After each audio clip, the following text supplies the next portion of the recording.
మాట్లాడితే భరత్ గారు ఇప్పుడు చెప్పండి. అసలు హరీష్ కైనా సంతోష్ కైనా కేసీఆర్ కైనా వీళ్ళందరికీ డబ్బులు ఇచ్చింది ఎవరు?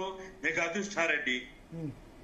ఇప్పుడు ఒక అవినీతి జరిగినప్పుడు వీళ్ళకే కాదు మీరు భారతీయ జనతా పార్టీకి, కాంగ్రెస్ పార్టీకి, అన్ని పార్టీలకు ఫండింగ్ చేస్తుంది ఆయన. మీడియాలో కూడా చాలా మీడియాస్ ఫండింగ్ చేస్తుంది ఆయన. విచారణ చేయకుండా మెగా కృష్ణారెడ్డి మీద విచారణ చేయకుండా మెగా కృష్ణారెడ్డిని సిబిఐ కప్ప చెప్పకుండా ఇక ఈ అంతా అదేదో పెద్ద దొంగలు వదిలిపెట్టి చిన్న దొంగలు పట్టు. అసలు డబ్బులు ఇచ్చిన ఆయన ఎవరు? డబ్బులు ఇచ్చిన ఆయన మెగా కృష్ణారెడ్డి. ఆయన డబ్బులు ఇస్తేనే కదా జరిగింది, అక్రమ సంపాదన వచ్చింది. ఎందుకు చేస్తాడు? ఆయన అందరికి ఇస్తున్నాడు. కాంగ్రెస్ కి ఇచ్చాడు, ఎలక్ట్రల్ బాండ్స్ బీజేపీకి ఇచ్చాడు, ప్రతి ఒక్కళ్ళకి ఇచ్చాడు. కాబట్టి ఇప్పుడు మీరు సిబిఐ కేసు అయినా ఏ కేసు అయినా క్లీన్ చీట్ తో బయటకు వస్తాడు. క్లీన్ చీట్ ఒక చిన్న తప్పు కూడా బయటకు వస్తాడు. మీరు రాసుకోండి. ఎవరు డబ్బులు ఇచ్చిన వాడిని పక్కన పెట్టి డబ్బులు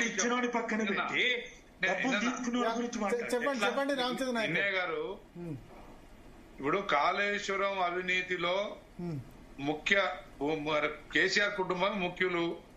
పాత్ర వాళ్ళదే, డైరెక్షన్ వాళ్ళదే. దాంట్లో అఫీషియల్ కాంట్రాక్ట్ తీసుకుంది ఎల్ఎన్టీ, అదే విధంగా నవయుగ, ఇంకొకటి 3 కంపెనీలు. మెగా కృష్ణారెడ్డి డైరెక్ట్ గా దాంట్లో కాంట్రాక్ట్. అంటే మీరు చెప్పేది లింక్ 1 మాత్రమే, మిగతా చాలా కాంట్రాక్ట్స్ ఉన్నాయి అఫీషియల్ గా.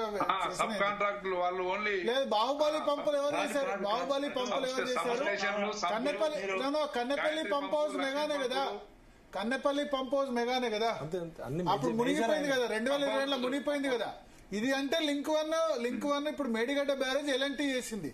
ఇప్పుడు కన్నెపల్లి పంప్ హౌస్ మునిగిపోయినప్పుడు టాపిక్. ఇప్పుడు భరత్ గారు ఎల్ఎన్టీ చేసింది ఓన్లీ 10,000 కోట్లే.